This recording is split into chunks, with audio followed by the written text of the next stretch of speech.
All right, guys, welcome back. So today we're going to be talking about a recent fight announcement. Dana announced that we're going to be getting Asu Amabayev versus Steve Ursig on March 1st, and that's the card that's headlined by Brandon Royval against Manel Kopp. And there's also another pretty high level fight, flyweight fight on that card between Ramazan Tamirov and Charles Johnson. So it does seem to be a card that's going to be showcasing a bunch of flyweights. And it's a big fight between Asu and Ursig because honestly, you have Asu Amabayev now, who's undefeated. They've been building him up since he got to the UFC. He just fought Mateus Nicolau recently, which was his first major step up. He passed that test. And now they're giving him Steve Ursig, who just a couple fights ago was fighting for the belt against Pantoja. Then he got knocked out by Kai Kara France. So now they're going to give him Asu Amabayev. And it's hard to tell if they're trying to give Ursig an easier fight or if they're kind of just done with him and they're looking for the next thing. I think they might be looking for the next thing, and I think they might have it with Asu. I don't know if he can beat Pantoja, but I think that he certainly can provide a challenge for him. He's a little bit different from the other guys Pantoja's been fighting, a better offensive wrestler than pretty much any of them. And I think that could be a really compelling matchup. And for me personally, I am really hoping that this. So I don't think it's a title eliminator because it's literally headlined by Royval and Kopp. So I have to think that Dana's probably going to give the title shot to either Royval or Kopp, depending on who wins. And then I'm thinking Asu and Ursig, or whoever wins that fight, will either get one more before a title shot or will just be next in line, depending on how that fight goes.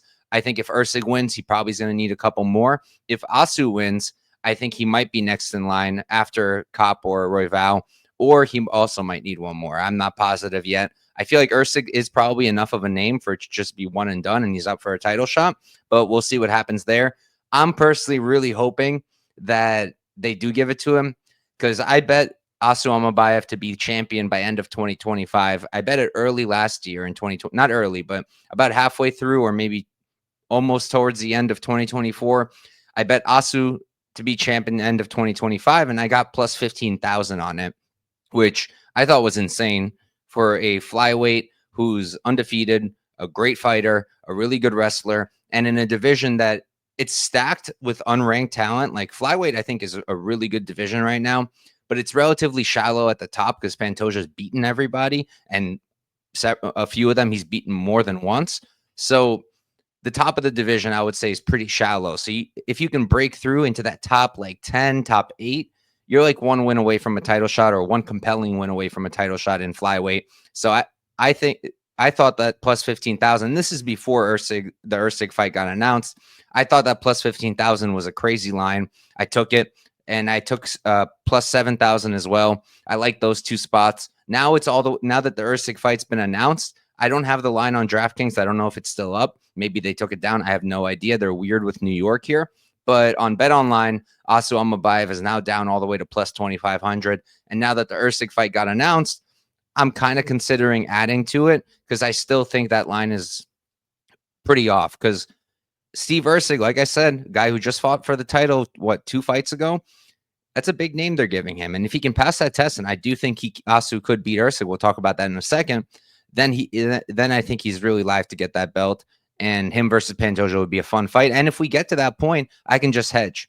I can play Pantoja. I'm not sure what the line's going to be, but I could probably play it and make sure I secure some kind of profit because working on a hedge with a plus 15,000 is much, much easier than with a closer line. So it should be okay there. Just need to get him to a title shot, and then I can at least secure some kind of profit. But as for the actual fight, I'm really hyped for it. I think it's a great matchup.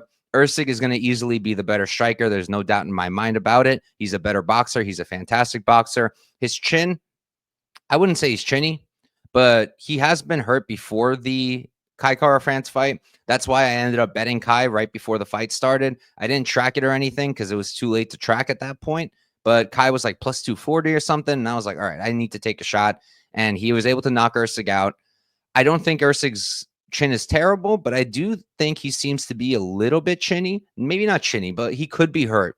And I think that Asu could hurt him, even though he's not the best striker. I think he's got a little bit of pop to his punch. So I think he could hurt Ursig, but overall, I do think Ursig's a better striker. If it's on the feet, it's a fight that Ursig should win. But Asu, he's really well-rounded. He's a really good wrestler, and Ursig can be taken down. He's a great scrambler. He has really good jiu-jitsu, so he can threaten things, but I don't really see him submitting Asu Amabayev.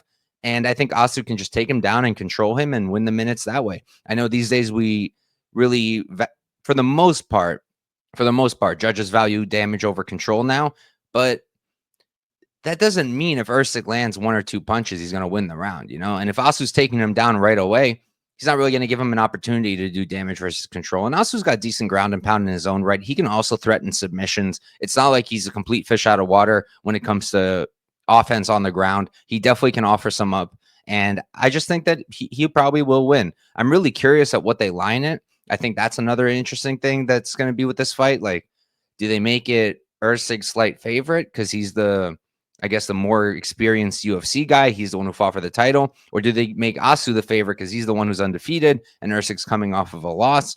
I feel like a lot of people would jump at the opportunity to bet on Usyk as the underdog against Asu. So it's going to be really interesting to see. If Asu is the underdog, I'll probably play him, even though I have the futures bet, because the futures bet is one thing, but we still have an entire year ahead of us, and I don't know how things are going to go exactly. It's entirely possible that Asu keeps winning this year, but doesn't get a title shot till 26. That's a possibility too.